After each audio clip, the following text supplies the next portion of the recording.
Good evening, ladies and gentlemen. Welcome to Barnes Noble of Fayetteville, North Carolina. I'd like to introduce Major Rusty Bradley. Thank you. I want to thank everybody for coming. Hi.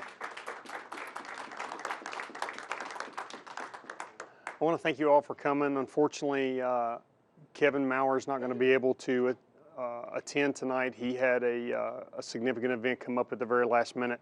And I hate that because Kevin was extremely significant in the writing and the production of this project, and it really wouldn't have taken off without him.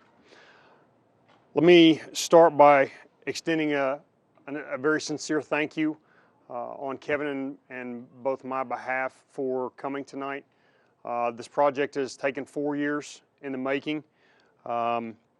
It's indicative. Your support is indicative of this community and what it means to the soldiers who serve here. Let me start by telling those of you who are not from this area, this is Fayetteville and Fort Bragg, home of Special Operations in the 82nd Airborne Division. There's probably two things you need to know about this area. Number one, it's not a place you want to end up in a bar fight. And number two, this is the home where heroes come from. The reason that I wrote this book is because I just happen to have the privilege of knowing some of those heroes. And some of them are with us tonight. Because of security reasons, I won't point them out. But those men are the reason that I wrote this book. We put all the effort that we could into it.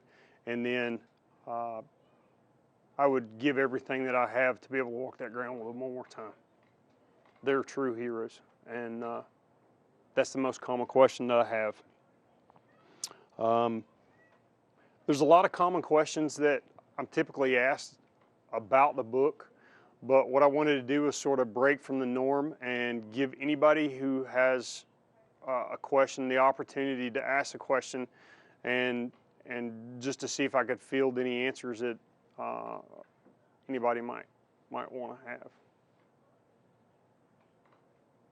Yes, sir. What kind of a review did you have to go through to get the book released? Well, being that I was the first special operations officer ever on active duty to be authorized to write a book while on active duty, we completely were vetted from the public affairs through all the safety offices of the 3rd Special Forces Group, U.S. Army Special Operations Command, the actual Special Operations Command, and the Department of the Army. So we got approval release from the unit and operational level all the way up to the top. And it's kind of neat that this was, I just returned 1 month ago from my 5th deployment to Afghanistan, and to be able to come home and have the book coming out this time is very special. How long did that take? The process of the book, we started writing I'm sorry. The review.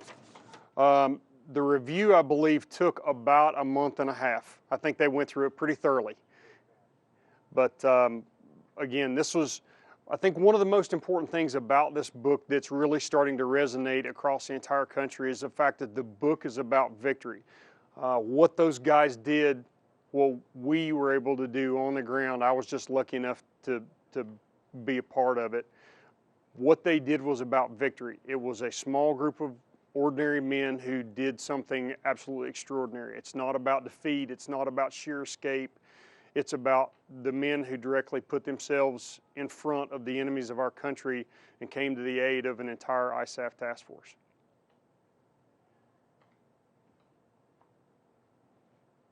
Yes, sir.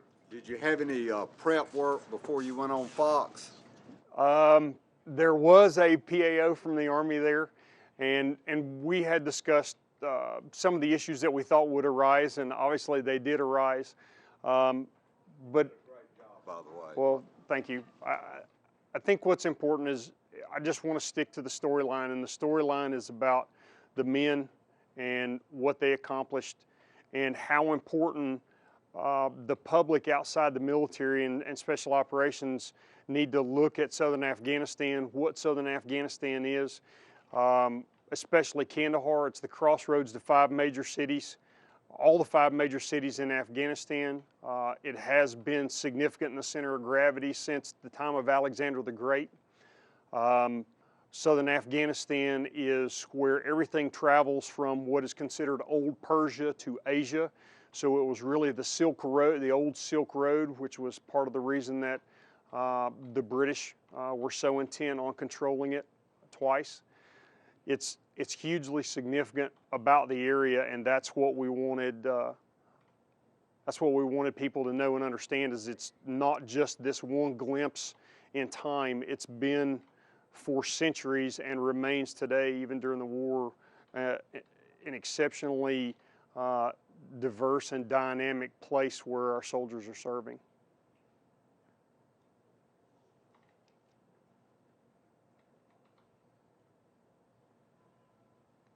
Anybody have any other questions?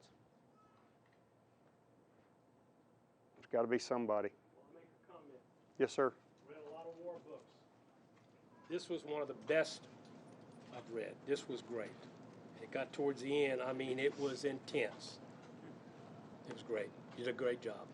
Well, again, I thank you very much. It took a lot of hard work. Again, I think the biggest challenge for me was really because of some of the security requirements, having to tone down what a lot of the men who did there actually did and what they accomplished.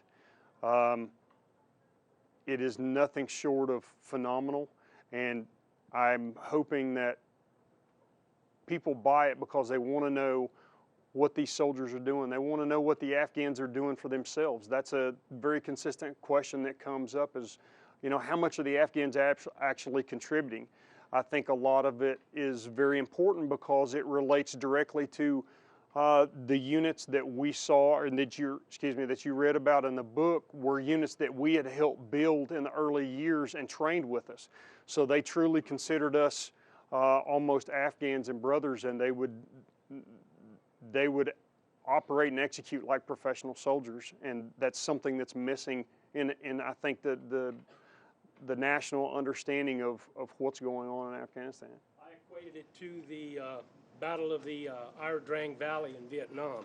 I felt like it was on kind of the same par. I hope they make a movie of it. Well, I do too, but I think in all honesty, the hard part is knowing what I saw with my own eyes and then thinking that somebody could ever replicate it. Listening to your men on the radio doing things that people normally see on movies that are so surreal, and wondering if they can ever really capture the true terror and the exhilaration that guys went through. It's kind of a double-edged sword, but at the end of the day, I had a good friend of mine who gave me some really good advice, and I originally told him I just want people to know about the story. You know, I don't really want to get wrapped up in how successful it is. And he said, you've got it all wrong. He said, you want it to be overwhelmingly successful because that's when you'll know that people really are starting to find out about the story. David Hodges is a good friend of mine, and he made a comment that I felt, I could feel it from the book, and maybe you might want to comment on it. He said that y'all literally had used every bit of ordnance in that part of Afghanistan and had to call in planes from a carrier. It's, I wish Dave was here tonight. There's a lot of guys that I wish could have been here.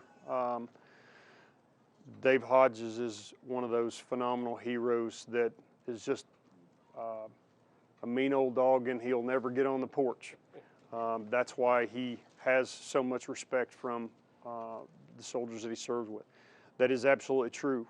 On multiple occasions, we nearly ran out of ammunition, which is one of the chapters is called Black on Ammo. I believe at one part in the battle, not only we run out of small arms ammunition, but we actually had run out of aircraft. We went through, I believe, about 79 sorties of aircraft, which is almost unthinkable unless you think about, massive conflicts like Vietnam or World War II or Korea, where Literally, there was an